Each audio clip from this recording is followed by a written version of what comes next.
The night my son told me to use the back door, I was standing in my tiny kitchen, holding a pie that was still warm enough to fog up my glasses. Snow tapped softly against the window. The TV was humming some old Christmas movie in the background, and for a moment, I felt that little flutter I used to get when my husband was alive and the holidays meant something different. Then my phone buzzed, and everything shifted. "Hey, Ma," David said. I could hear traffic and music, the rush of some crowded store. "Just making sure you're still coming tonight." "Of course," I answered. I looked at the pie, at the neatly folded receipts under a magnet on the fridge, groceries, medication, and now the long strip from the store where I'd bought the ham they had forgotten to order. I just pulled the apple pie out of the oven. There was a pause. It wasn't long, but it was heavy. "Okay, good. And, listen, just come around the back when you get here, all right? Use the kitchen door." I pressed the phone closer to my ear. "The back door? Why would I go through the back?" Another pause. Somewhere under his voice, I heard my daughter-in-law, Tiffany, talking fast, like she always did when she was stressed. Her words slipped in and out, but I caught. "It'll just be easier, David." "Yeah," he said finally. "It's just easier with everyone arriving. You can come in through the kitchen, put the food straight on the counter. It's just practical." Practical. I let the word sit there between us. When you've raised a boy from scraped knees to mortgage payments, you learn the sound of his shame. It's quiet, like a drawer closing too softly. That's what I heard then. Shame, and something else. Fear of conflict. My David never liked conflict. "All right," I said, "because after 68 years you learn how to choose your battles. The back door it is." I ended the call and just stood there for a moment. My reflection looked back at me from the microwave door. Gray hair pulled into a bun, soft lines around the mouth, the cardigan with the missing button. A grandmother, a widow, a woman who had spent a lifetime walking through front doors carrying gifts, casseroles, and children. Suddenly, I was staff. Quiet help slipping in through the side, unseen. I turned off the oven light and moved around the kitchen, cleaning just to feel my hands doing something. I rearranged the envelopes on the table. Electric bill, water bill, the notice from the landlord about the rent increase, all neatly stacked beside an old checkbook with a floral cover. Under that, I kept a small folder with papers. My husband Frank's death certificate, the bank's letter about the house we had lost 10 years back, and the life insurance policy that had kept us afloat just long enough for everyone else to get on their feet. Everyone else had done pretty well. David and Tiffany's house was big and open, all white walls and hardwood floors. My daughter Linda had moved to Chicago with her successful second husband and posted inspirational quotes on Facebook about boundaries and self-care. Meanwhile, I lived in a small rented apartment with thin walls and a neighbor who played the same country song every morning at 6. I don't say that to complain.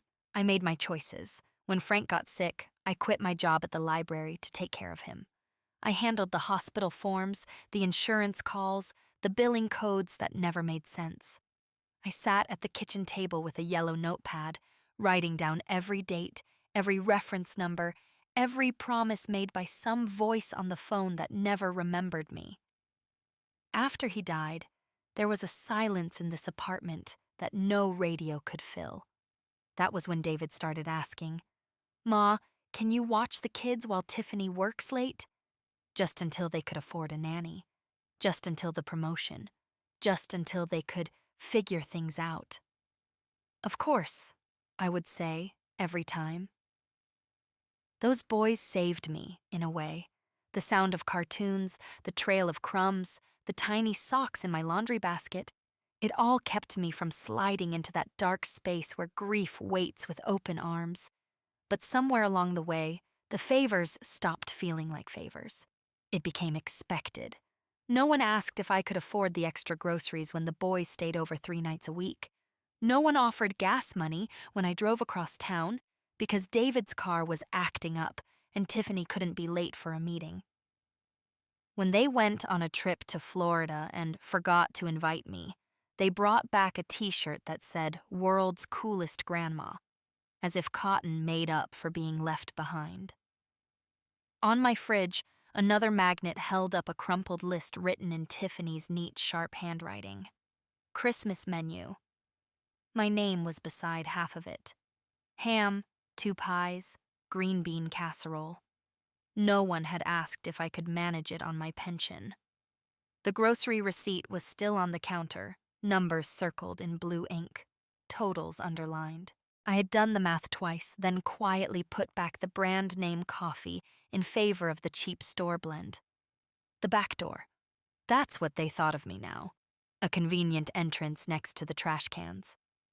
The day slipped toward evening, the sky outside my window fading to that cold December blue that always made me think of the year Frank and I spent Christmas in the hospital. I remember sitting in a hard plastic chair beside his bed, watching the IV drip, listening to him breathe. Back then, I thought the worst pain I'd ever feel was losing him. I didn't know there were smaller pains, quieter ones, that could still cut just as deep. I packed the pie carefully into a worn Tupperware carrier, the same one I'd used since David was in grade school. I slipped the folded receipts into my purse out of habit, old librarian instincts. Always keep a record. Always know where your papers are. On the hall table,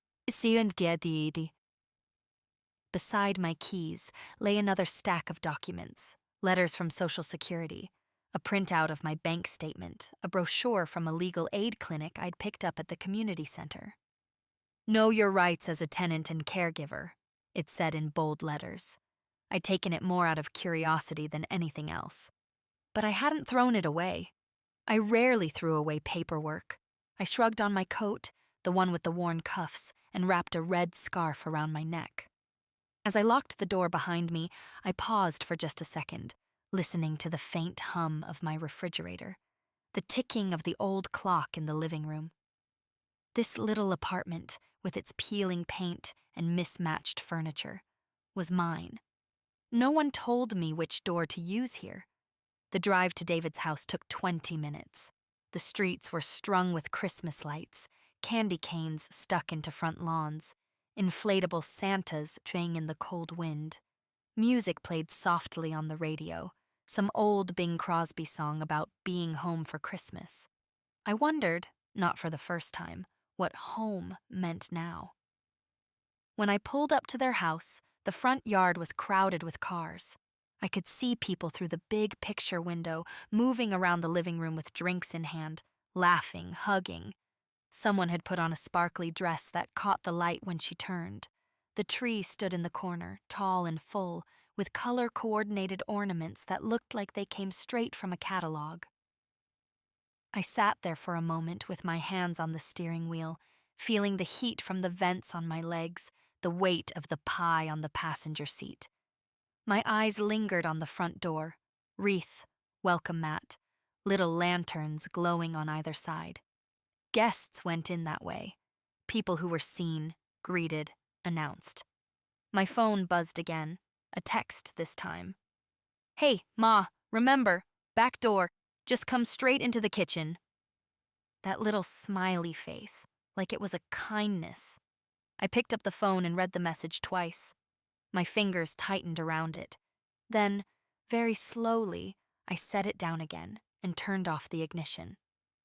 The engine's hum faded, leaving only the faint sound of Christmas music drifting from someone else's car and laughter from inside the house.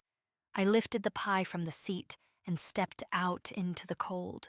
The air bit at my cheeks, and my breath rose in front of me like smoke. I closed the car door gently and stood there, looking from the front door to the side gate that led to the back. There are small moments in life when something inside you quietly rearranges itself. Not with fireworks or shouting, but with a soft, steady click, like a lock turning. I adjusted the scarf around my neck, squared my shoulders, and started walking. Not toward the front door, not yet, and not toward the back either, but along the sidewalk, thinking about keys, doors, and the difference between being helpful and being used. I drove home that night with the untouched pie still sitting beside me, its sweet warmth replaced by a hollow quiet. The houses I passed glowed with soft holiday lights, each window a little scene of families gathered together, leaning close, laughing. I tried not to look too closely. It was easier to keep my eyes on the yellow lines of the road, guiding me forward even when I wasn't sure where my heart was supposed to be. When I stepped back into my apartment, the stillness welcomed me like an old friend. I placed the pie on the counter, turned on the kettle, and let the hiss of boiling water fill the silence. My phone buzzed twice, David calling, then texting. I didn't answer either, not out of anger. I just didn't have the words yet, and I'd learned long ago that silence can be a form of clarity. I sat at the kitchen table with my mug of cheap peppermint tea warming my hands. The overhead light flickered once, the way it sometimes did in winter, and I made a mental note to call the landlord. Again. My purse sat on the chair beside me, and from it peeked the edge of a folded receipt. The grocery one, the big one, the one I'd circled in blue ink. I pulled it out, smoothing it flat on the table. Rows of items, prices climbing higher than my pension liked to admit. I wasn't a woman who indulged in self-pity, but that night I let myself feel the sting. Not just from the backdoor request, but from the accumulation of 100 small cuts. Things said, things unsaid, favors assumed, gratitude forgotten. Little weights that had been building on my shoulders for years without my noticing how heavy they'd become. I opened the metal drawer where I kept my papers. My life drawer, Frank used to call it. Inside were envelopes tucked in neat stacks. Bank statements, insurance summaries, Medicare notices, and that legal aid brochure I still hadn't quite found the courage to toss. I slid the brochure out again and read the bold print under the title. Understanding Your Value as a Caregiver. I snorted softly. Value, a word people liked to use when they wanted to make you feel appreciated without actually appreciating you. Still, I read it. The sections about unpaid care work, financial boundaries, and the emotional toll of being the dependable one. Things I had lived without ever naming them. The phone buzzed again. This time, David's voice filled the voicemail. Mom, where are you? People are asking, did something happen? Please call me. I closed my eyes. Part of me wanted to call back right then, apologize for leaving, tell him I wasn't upset. I had spent most of my adult life smoothing things over, stepping lightly, making sure no one felt uncomfortable. Not my husband, when the bills worried him, not the kids when they needed more than I had, not even myself, when the grief after Frank passed threatened to swallow me. But that night, something inside me said, wait, so I waited. Later, I changed into my nightgown and climbed into bed. Listening to the radiator's soft clicking, my mind drifted back to Christmases long ago. David running through the house with a toy train, Linda giggling as she helped me roll cookie dough, Frank pretending he didn't see me buying his gift at the hardware store. Back then, the front door was always open for everyone. Back then, I felt necessary. When I woke the next morning, there was a text from Tiffany. Just 3 sentences. We were worried. David said you left without saying anything. Hope everything is okay. No question mark. Even her punctuation felt controlled. I made myself some oatmeal and sat again at the table, the winter sun spilling pale light over my documents. Something in me stirred. Quiet. Determined. Not anger, not revenge. Something steadier. Like recognizing a truth that had been sitting beside me for years, waiting for me to look it in the eye. Later that afternoon, I drove to the community center. The hallways smelled faintly of disinfectant and old carpet, and the reception desk had a little sign that read, volunteer help available. I asked for information, just information, about tenants' rights, caregiver boundaries, and financial independence in retirement. The young woman behind the desk handed me a packet with a smile. "These are really helpful," she said. "A lot of people don't realize they have more options than they think." On my way back to the car, I passed a bulletin board covered in flyers for yoga classes, quilting groups, and senior financial workshops. One in particular caught my eye: Rebuilding After Loss, a support circle for women. Tuesday nights. Free. I stood there longer than I meant to, running my fingers along the edge of the paper. I didn't take one. Not yet. But I let the idea settle in my mind gently, like the first snow on a quiet roof. Driving home, I didn't feel heavier or sadder. If anything, I felt something loosening, like a knot pulled just enough to let the rope breathe. I wasn't sure what came next. I didn't have a plan, not yet. But I knew one thing with quiet certainty as I pulled into my parking spot and shut off the engine. I would never again walk through a door, front or back, simply because someone told me to. I didn't answer David's calls for 2 days. Not out of spite, but because I needed the space to hear my own thoughts without his guilt softening my resolve. Silence can teach you things, if you let it. In those 2 days, I began noticing how often I had silenced myself just to keep the peace. It stung, realizing it, like discovering a bruise you didn't know you had until someone touched it. On the third morning, while I was pouring myself a cup of weak coffee, the phone finally stopped ringing. Instead, a soft knock echoed at my door. I knew before I even looked through the peephole that it was my son. His shoulders were hunched, his hands shoved deep in his coat pockets, the way he used to look when he was a boy, caught doing something he didn't fully understand was wrong. I let him in. The apartment felt smaller, with him standing there, shifting from foot to foot, eyes darting around like he was noticing for the first time how modestly I lived. Maybe he had never really looked. "Mom," he began, "why didn't you come inside on Christmas? We were waiting."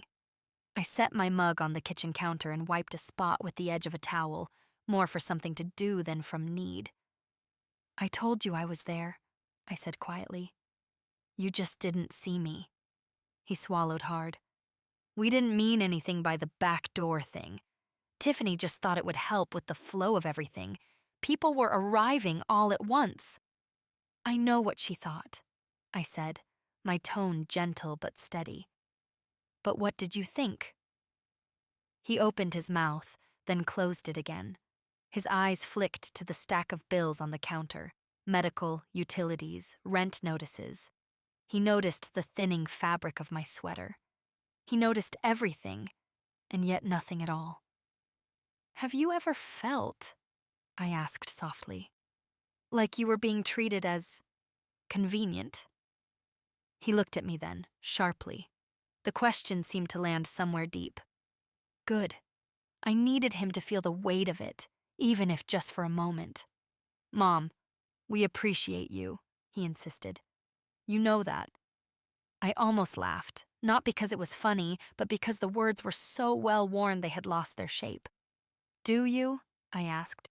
"Or do you appreciate what I do for you?" He looked away.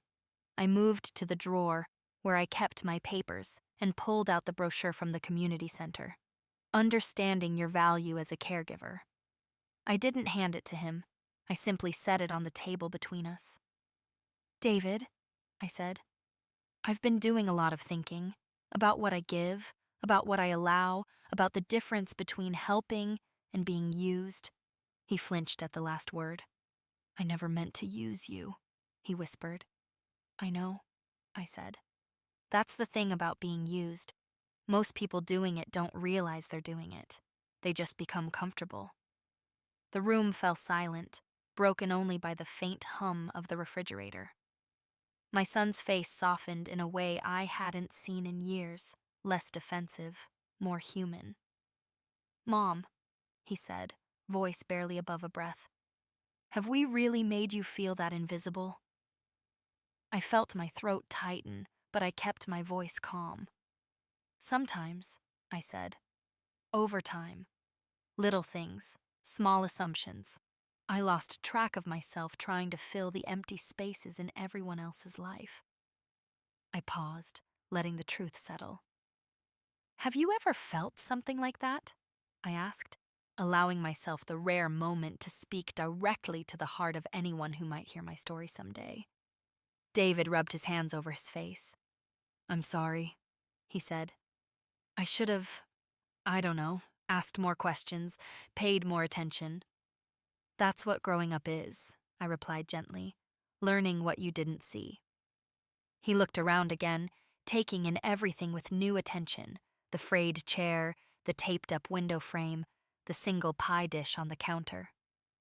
Maybe we should talk about helping you more, he murmured, almost to himself. I smiled, not out of gratitude, but out of clarity. That's kind, I said. But this isn't about money. It's about boundaries. Mine. I walked him to the door. He hesitated, as if wanting to say more. But the words stayed trapped behind his eyes. We'll talk again soon, I said softly. He nodded, then stepped out into the hallway, leaving me alone in the doorway with the faint scent of cold air and aftershave drifting behind him. I closed the door, leaned against it for a moment, and exhaled. The truth was, his apology didn't solve everything, not yet, but acknowledging the wound was the first real step toward healing it. And as I returned to the kitchen table, letting the winter light spill across the paperwork and the quiet future waiting to be shaped, I felt something unfamiliar, but welcome settling inside me. Not anger, not sadness. Resolve. The days after David's visit passed in a quiet rhythm, the kind that lets your mind wander into places it hasn't dared go in years. I found myself moving slowly through my apartment, noticing the things I'd ignored. Dust on the bookshelves, unopened envelopes, the loose hinge on the bathroom cabinet. It was as though I had finally stopped rushing through life long enough to see it clearly.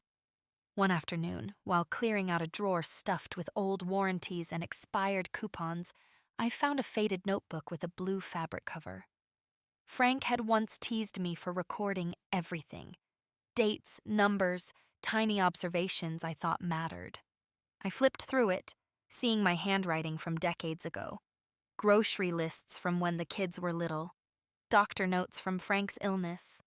Even a note reminding me to be patient with yourself today. I traced that line with my finger. I wondered when I had stopped listening. Around 5 o'clock, the phone buzzed. It was Linda this time.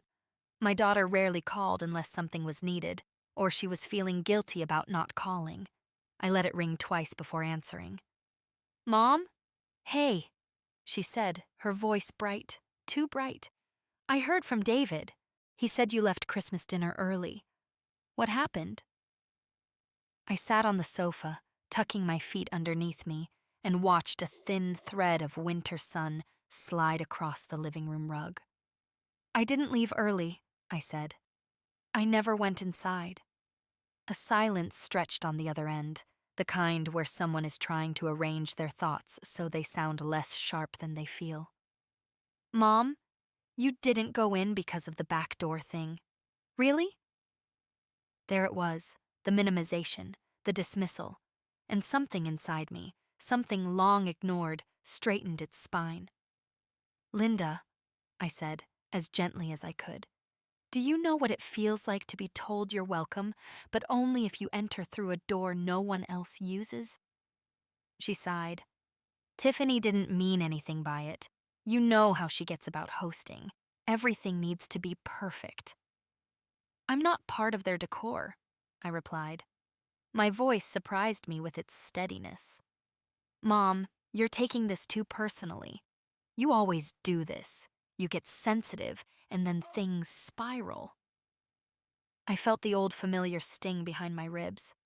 Sensitive. the word people use when they don't want to face how their actions land.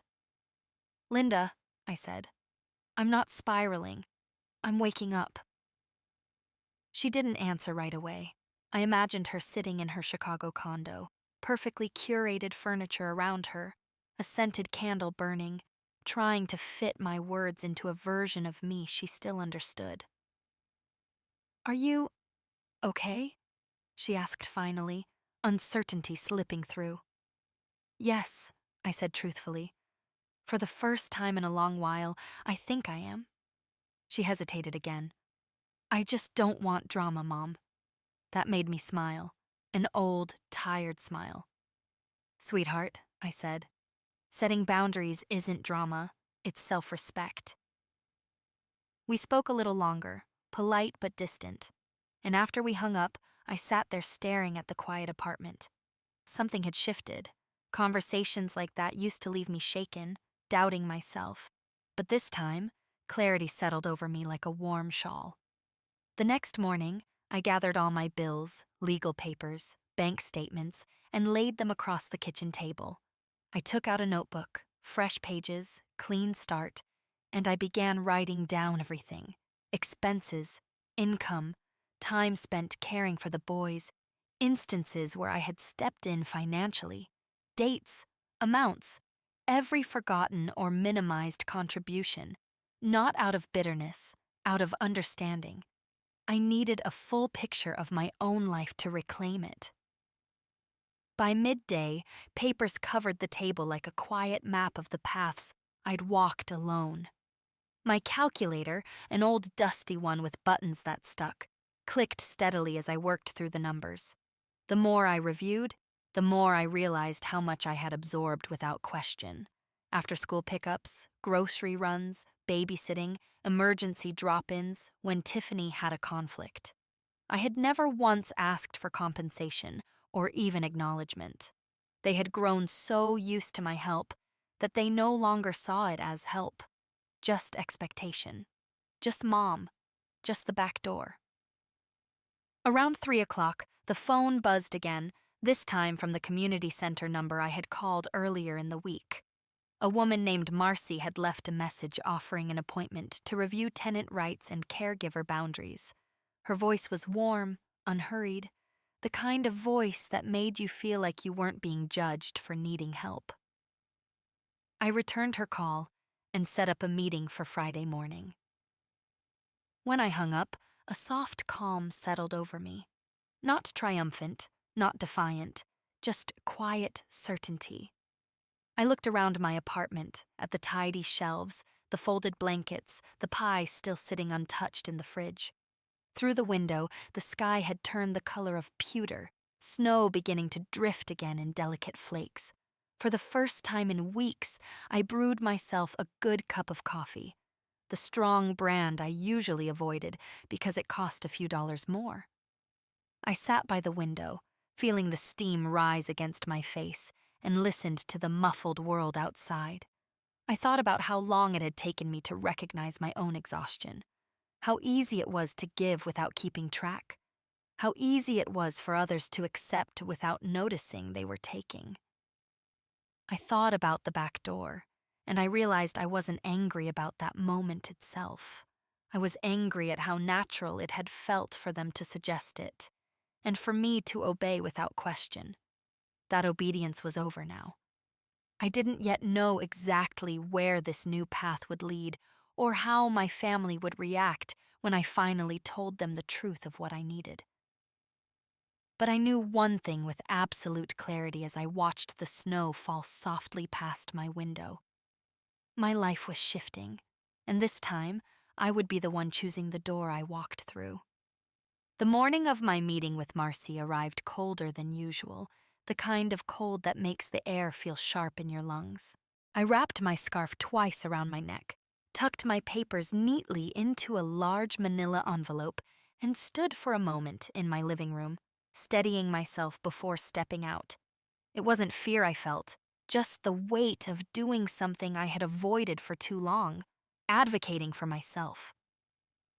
The community center lobby was warm, smelling faintly of cinnamon and something floral from a diffuser. Someone must have plugged in. Marcy greeted me with a smile that reached her eyes. She was a woman in her 50s, with silver-streaked hair and a calm presence that felt like a deep breath. "Come in," she said, guiding me toward a small office with 2 chairs and a table stacked with pamphlets. "You brought your documents?" I handed her the envelope. "Everything I could think of."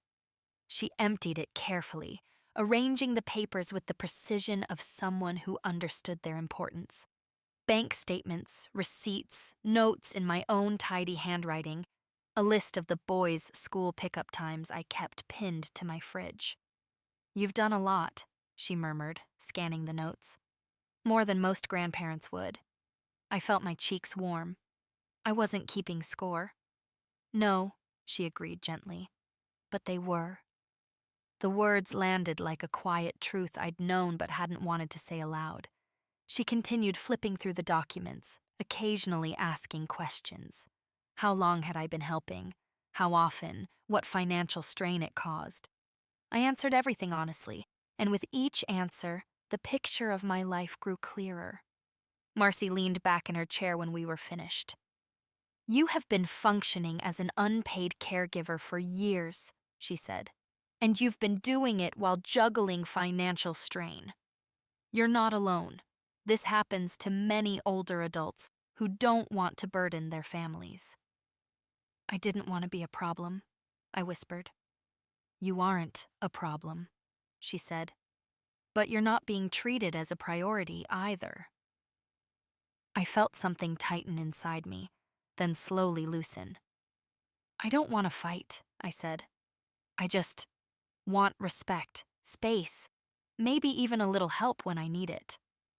"Then start with boundaries," she said, "clear ones, and in writing, if necessary." I must have looked surprised because she smiled. "Documentation protects you. It also forces others to recognize that your time and labor matter."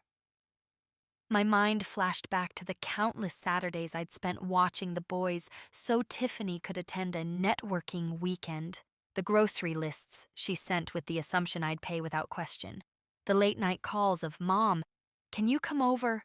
We're overwhelmed." All of it undocumented. All of it faded into a haze of assumed obligation. After the meeting, Marcy handed me a small folder.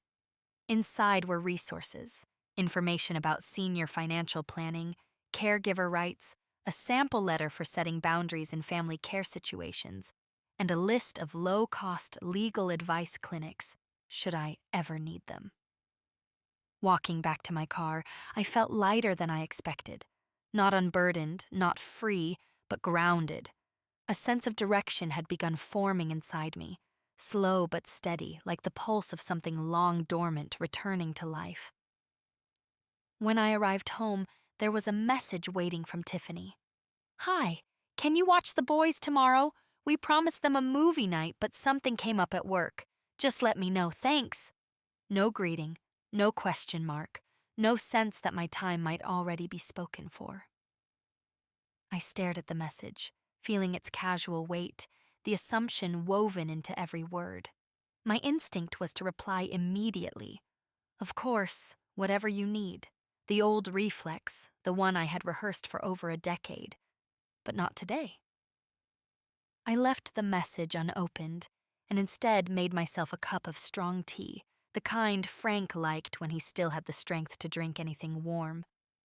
I carried it to my small kitchen table, spread out the papers from Marcy, and read slowly, carefully. When I finished, I took a deep breath, picked up my phone, and typed a message that felt strangely powerful in its simplicity. "I'm not available tomorrow. I have plans." No explanation, no apology, no justification. For once, my time belonged to me without needing to earn that right. A few minutes later, my phone buzzed. "Plans? Can't they be moved? It's just watching the boys for a couple of hours." I read the message twice. My hands didn't shake, not the way they sometimes did when conflict loomed. Instead, a calm spread through me.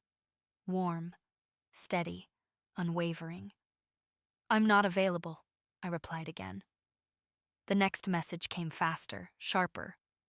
"David will be upset. This puts us in a tough spot." I set the phone face down. Letting it rest felt symbolic somehow, like choosing myself over the rising tension in someone else's home. The afternoon passed with a surprising peace. I cleaned my kitchen, dusted the shelves, even played an old Christmas vinyl Frank had loved. The soft crackle of the record player filled the room, and for the first time in days, my chest felt open, not tight. As the sun dipped below the horizon, I looked around my apartment. The warm lamplight, the quiet, the order I had created for myself. It struck me then how much of my life had been shaped around fitting into other people's needs, schedules, and expectations. But this space, this evening, belonged entirely to me. And as I let the music wash over me, a quiet thought formed, steady and certain. Change wasn't coming someday. It had already begun. The next morning, sunlight crept through the blinds in thin golden stripes, warming the small rug beside my bed. I woke before the alarm, feeling unusually rested. It was remarkable how freeing one simple no could be.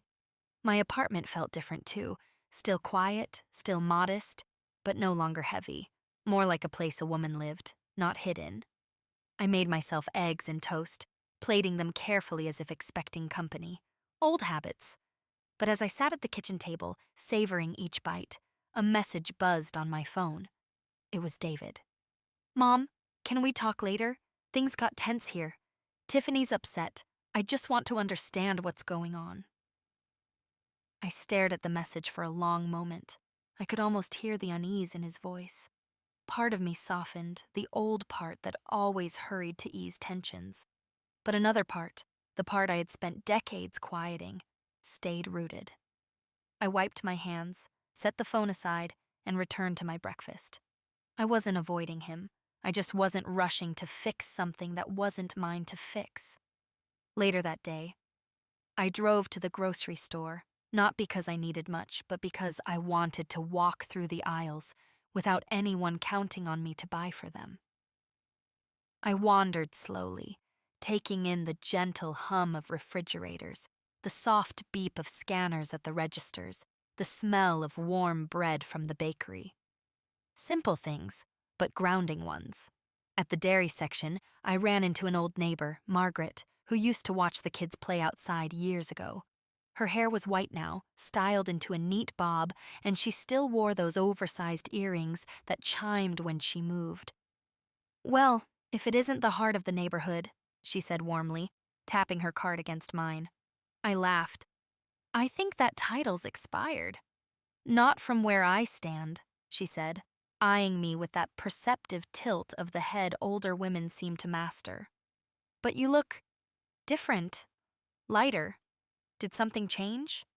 I hesitated, then nodded. "I started saying no." Margaret's smile widened. "Oh, honey, that'll move mountains." We talked for a few minutes about her grandchildren, her arthritis, the rising cost of eggs. Normal things, comforting things. Before we parted, she squeezed my arm. "Don't lose that lightness," she said. "It looks good on you." Driving home, her words lingered. Lightness. I hadn't realized how heavy I'd felt until the weight began lifting. When I got home, David had left another voicemail. His voice cracked midway through. "Mom, I think I messed up somewhere. Tiffany says you're withdrawing that we pushed too hard. I don't know. I want to make this right. Please call me." I sat down at my kitchen table, fingers resting on the cool wood surface. So many times in the past, I had rushed to soothe him, to solve whatever discomfort he felt. This time, I let myself sit with the moment, feeling its shape, its edges. I finally called him back. He answered on the first ring.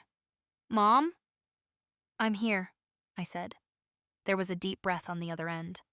"Why didn't you tell me you felt overwhelmed or taken for granted?" I didn't know how, I replied honestly. For years, I thought love meant giving until I had nothing left. But it turns out love also needs space, respect, balance. He hesitated. Tiffany thinks you're upset because of the back door. I closed my eyes briefly. It wasn't the door, David. It was what it represented. I've been feeling small for a long time in places where I should have felt seen. I heard him swallow. Have you ever felt like this before? I asked gently, not accusing, just inviting reflection. Like you woke up one day and realized you were shrinking yourself just to fit everyone else's needs. He didn't speak for almost 10 seconds. Then, maybe I have, he whispered. The honesty in his voice touched something inside me, something tender and tired. I'm not pulling away, I said softly. I'm stepping back. There's a difference. I want to fix this, he said. I don't want you to feel invisible in our home. I breathed slowly, letting his words wash over me without grabbing onto them too tightly. Fixing it starts with understanding, I said. Not rushing, not smoothing things over, just seeing. I'm trying, he said quietly. I know. When we hung up, I didn't feel triumphant or vindicated. If anything, I felt the cautious warmth of something beginning. Not reconciliation yet, but recognition. That evening, I lit a candle by the window. The scent, soft pine, filled the room with memories of past winters, good and difficult ones alike. I brewed myself tea and read through some of the pamphlets Marcy had given me. As I flipped through a section about reclaiming autonomy, my phone buzzed again. A message from Tiffany. It was just one line. If you're going to pull away, at least tell us what we did wrong. I stared at her words for a long time. Not angry, not hurt, just clear. This wasn't about fault.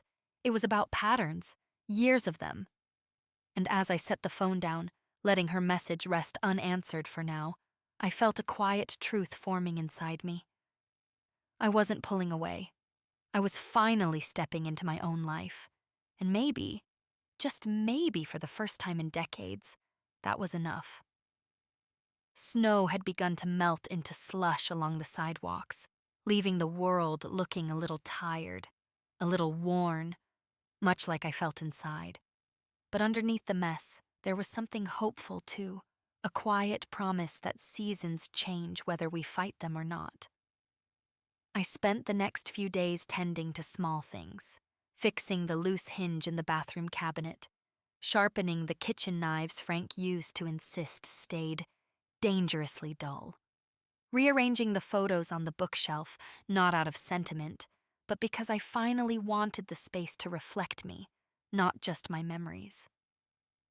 It was during this quiet rearranging that I found the old family album Linda made me one Mother's Day years ago. The cover had faded, the plastic sleeves yellowed slightly. Still, as I flipped through it, I saw us. Real us. David in grass-stained jeans, Linda missing a front tooth, Frank laughing with his whole face the way he used to. I traced their images with tired fingers, neither smiling nor crying, just remembering. The phone rang around noon. This time it wasn't David or Tiffany. It was the boys' school. Mrs. Collins, this is Principal Rogers. We need to verify the pickup authorization for your grandsons. Some forms were incomplete, and you're still listed as an emergency contact. Something in me paused. Emergency contact. That role I had filled for years without question. I wasn't angry at the title, only surprised to discover how heavy it suddenly felt now that I'd stepped back from so much else. I see, I said, keeping my voice even. What do you need from me? Well, their parents didn't complete the renewal packet, the principal continued. We're updating files for the year, and since you frequently picked the boys up, I wanted to confirm that you're still available if needed. I looked at the folder of my paperwork on the table, the notes I had taken, the slow rebuilding of my sense of self. I thought of the afternoons spent waiting in their chaotic school parking lot, sometimes in rain, sometimes in freezing wind, often after a last-minute text from David or Tiffany. Actually, I said slowly, I'd like to remain on the contact list, but only for true emergencies, life-threatening situations, not schedule conflicts. There was a polite pause on the line. Of course, Mrs. Collins. I'll update your file accordingly. When I hung up, I felt a small but solid shift inside me, a redefining of what I would and would not be responsible for, a boundary written not on paper, but somewhere deeper.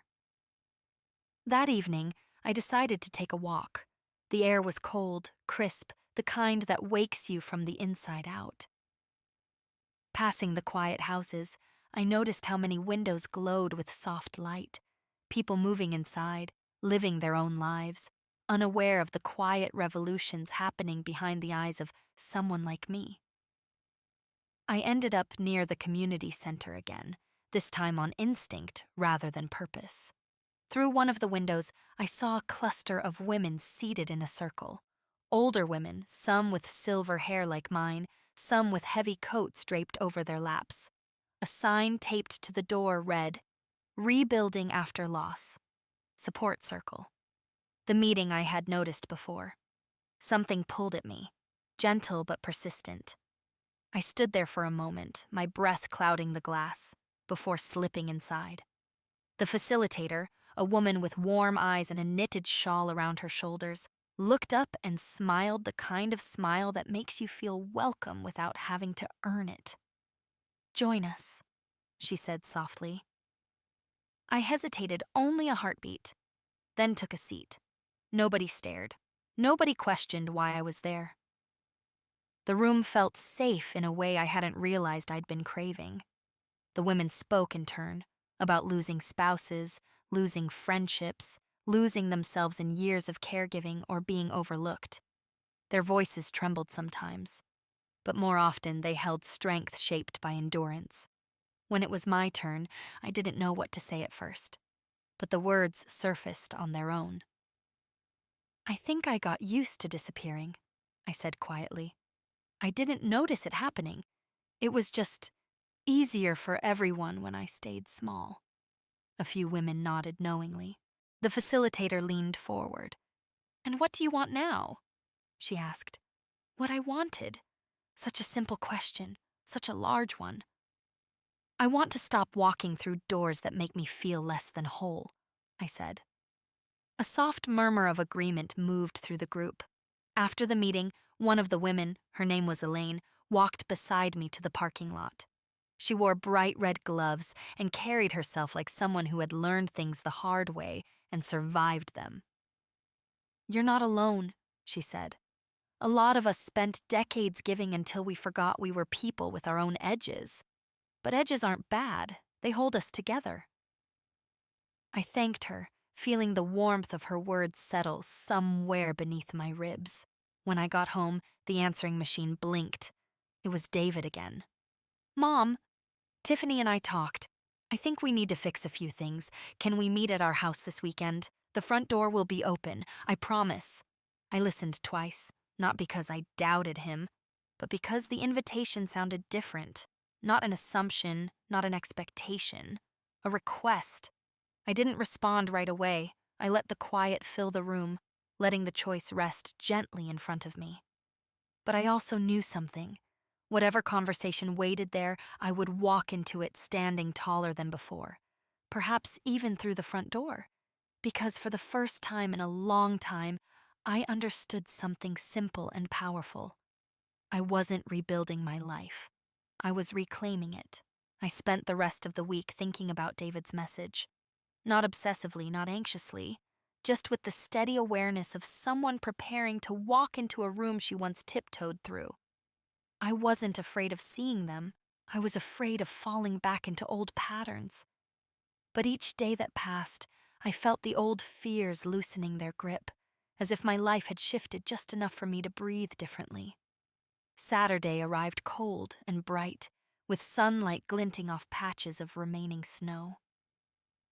I dressed carefully, choosing a soft gray sweater Frank had always liked and a pair of earrings I hadn't worn in years.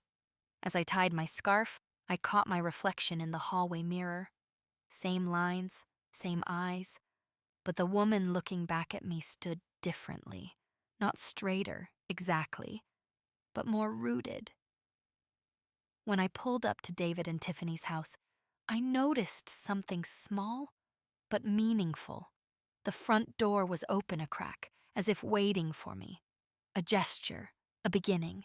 I parked, took a breath, and walked up the front steps. The wreath hung a little crooked, and the welcome mat had a tiny patch of mud on it, imperfections I somehow appreciated.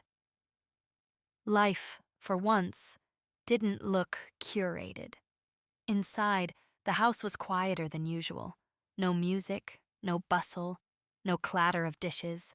David stood in the living room, hands clasped, looking younger than he had in years, like the boy who used to get nervous before telling me he'd broken a window with a baseball.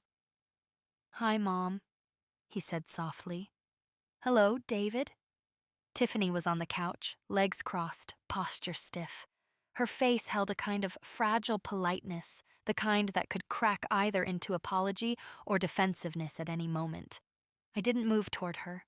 I sat in the armchair across from them, placing my purse at my feet. I waited. David cleared his throat. "We, wanted to talk. About everything." A good sign. He didn't rush.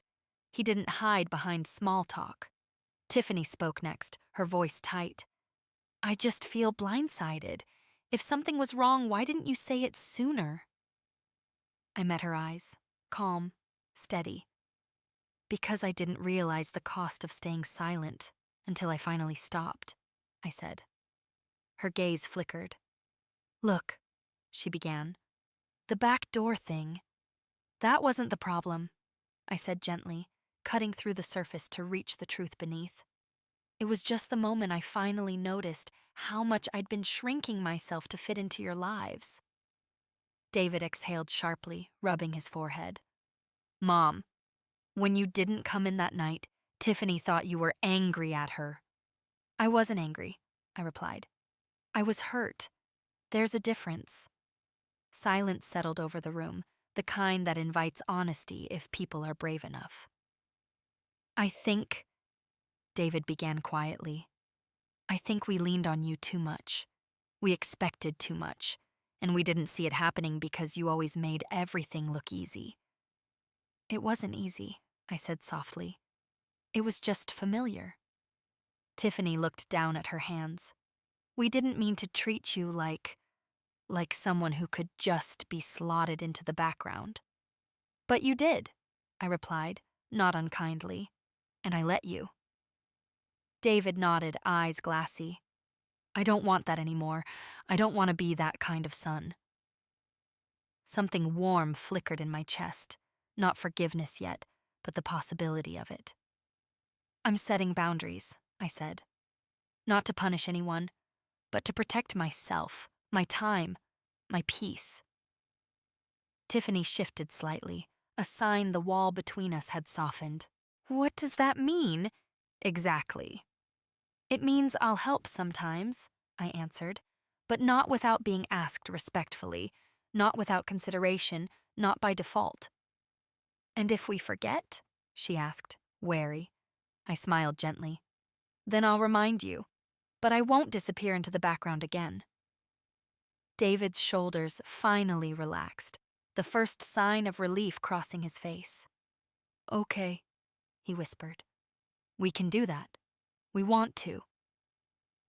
The boys burst through the hallway a few moments later, running past us with the wild energy only children possess. Their laughter filled the room, warm and familiar. And instead of feeling responsible for that noise, like I needed to manage it, I felt something different. I just felt glad to hear them. After a while,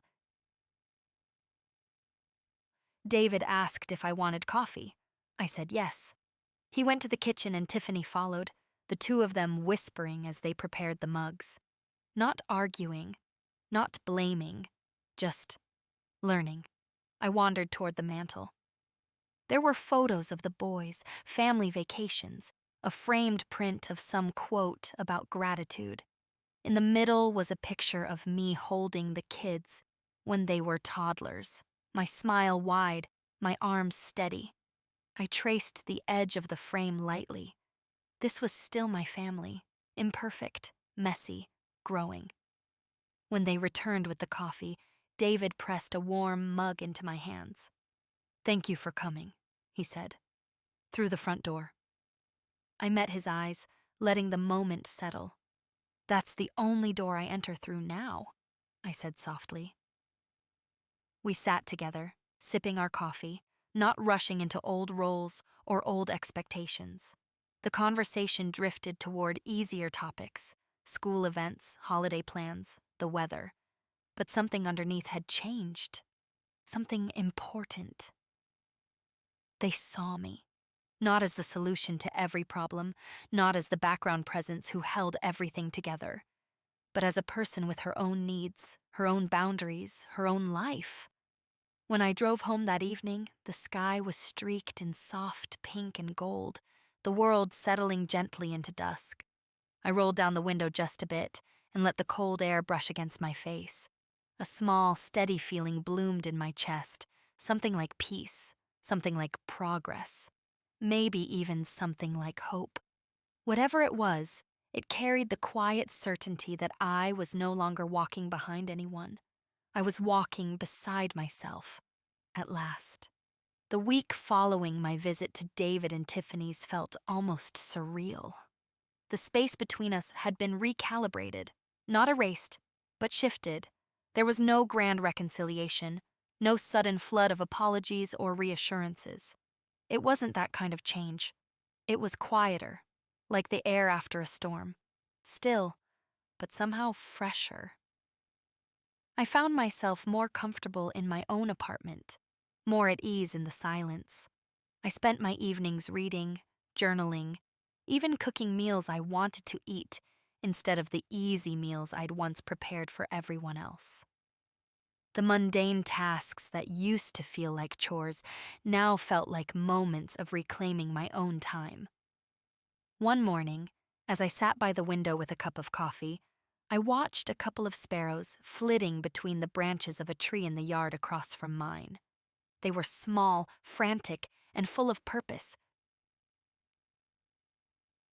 darting between the bare branches as the wind kicked up around them.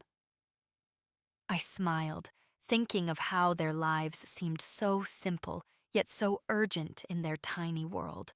I wanted to feel that way, urgent in my own life, but not frantic. I wanted to move toward things that mattered, not just what had always been expected of me. A few days later, David called again. This time, his voice wasn't filled with the anxious hesitation that had colored his previous messages. It was softer, steadier, as if he had found some peace too. "Mom, I've been thinking," he began, "about what you said, about the boundaries, and I get it now. It's not just about you stepping back, it's about us learning to ask, to really ask when we need help." I listened, nodding even though he couldn't see me. "I know I've taken you for granted," he continued. "I know it's easier to just assume you'll be there because you always were. But I don't want to take that for granted anymore. We're all adults now. We need to respect your time." I hadn't expected the conversation to turn in this direction. My heart softened in ways I hadn't anticipated. "David," I said slowly, "it's not just about respect. It's about understanding that I'm still me. I'm still your mother, but I'm not just the mother. I have my own needs too. I'm not invisible, and I'm not a tool to be used." He was quiet for a moment, then said, "I never thought of you that way." "I know," I replied. "But sometimes we don't see the ways we take people for granted until they show us." "Thanks for showing me, Mom," he said. "I want you to know I'm really working on this. I don't want you to feel like you're constantly doing things for us without being asked." I didn't feel the need to say more. His words felt like the right kind of acknowledgement, genuine, but not forced. After we hung up, I sat quietly for a moment. There was a shift in my chest, something warm and reassuring. I didn't need grand gestures or sweeping apologies. I just needed the understanding that we all had our roles. But those roles weren't fixed. They could change, grow, and evolve. Later that week, Tiffany texted me. The message was short, polite, but there was a warmth to it that hadn't been there before. "Hi, I was wondering if you'd like to come over for dinner next week. We'd love to have you." It wasn't the kind of invitation I was used to, the kind where they asked me to help with something or to drop by and just be available. It was an invitation to be included, not for my help, but for my company. I didn't hesitate. I texted back simply, "I'd love that." When I arrived at their house the following week, it was a different atmosphere. The kitchen smelled like roasting vegetables, and the table was set with care, not rushed. There were no unspoken assumptions that I would take over any of the tasks. David had even set the table himself, a small but significant gesture. Tiffany greeted me at the door, a genuine smile on her face. Come in," she said. "Dinner's almost ready." We didn't dive into deep conversations about boundaries or past misunderstandings. Instead, we talked about the boys' school projects, the weather, and a new recipe she had tried for the first time. It was simple, but it felt real. During dinner, the boys were animated, talking about their day and sharing little stories.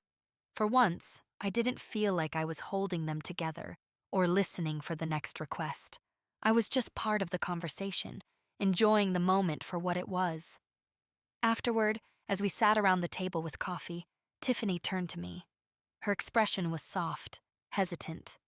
"Mom," she began, her voice uncharacteristically quiet. "I want to apologize for not seeing you, for not recognizing all that you did. I never realized how much you were giving until it started being taken away." I could see the sincerity in her eyes. It wasn't a grand apology, but it was honest. "Thank you," I said simply. "But it's not just about what I gave. It's about learning how to be seen." She nodded. "I think we're learning that now." David smiled at me from across the table. "We've been doing a lot of thinking. I hope we can keep getting better at this, at respecting you." I smiled back, not in the way I used to smile when I was trying to convince myself everything was fine, but in a way that felt full and genuine. "I hope so too," I said. As I left their house that night, I noticed how much lighter I felt. Not because the past had been erased, but because it was finally acknowledged. And more importantly, I had taken the first step in demanding my own recognition, my own space. I wasn't angry anymore. I wasn't hurt. I was just free. And for the first time in a long while, I knew that the life I was living was mine to shape. The next morning, I woke early before the world around me stirred. I sat in my favorite chair by the window, watching the light slowly creep in, painting everything in shades of soft gold. I didn't rush, didn't try to fill the silence with tasks or plans.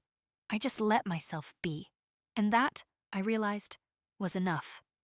When spring finally touched the edges of winter, I felt it first not in the air, but in myself. A quiet thaw, a loosening. I woke one morning and realized the heaviness that had followed me for years was no longer the first thing I felt when I opened my eyes. Life had found a new rhythm. I attended the support circle every Tuesday, listening, learning, sometimes even laughing. I made a friend or two, women who understood what it meant to rebuild not from crisis, but from slow erosion. With them, I felt seen in a way that didn't require explanation or apology. At home, I started tending to a tiny herb garden on my windowsill. Rosemary, thyme, a stubborn basil plant that refused to give up even on the coldest days. Nurturing something small but alive made me feel alive too. David called more regularly, not to ask for help, but simply to talk. Our conversations had softened, deepened.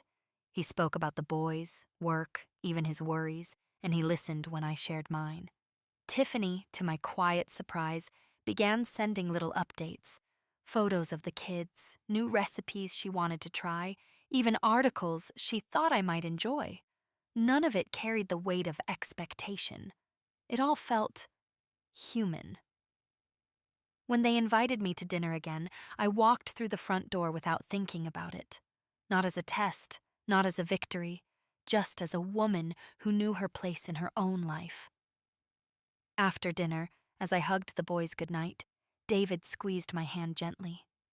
"Thank you, Mom," he whispered, "for teaching us how to treat you better and how to see you." I smiled. I'm learning to see myself, too. Driving home under the soft glow of street lamps, I felt something steady and warm settle inside me. Not triumph, not revenge, just peace, the kind you earn slowly by choosing yourself in small but brave ways. When I stepped into my apartment, I turned on the lamp by the window and watched its golden light spill across the room. My life wasn't grand or dramatic, but it was mine. Quiet, honest, and whole, and that was the truest home I had ever found. Thank you for listening to my story. If it touched you, I'd be grateful for a like and a subscribe. And tell me, if you were in my place, what would you have done?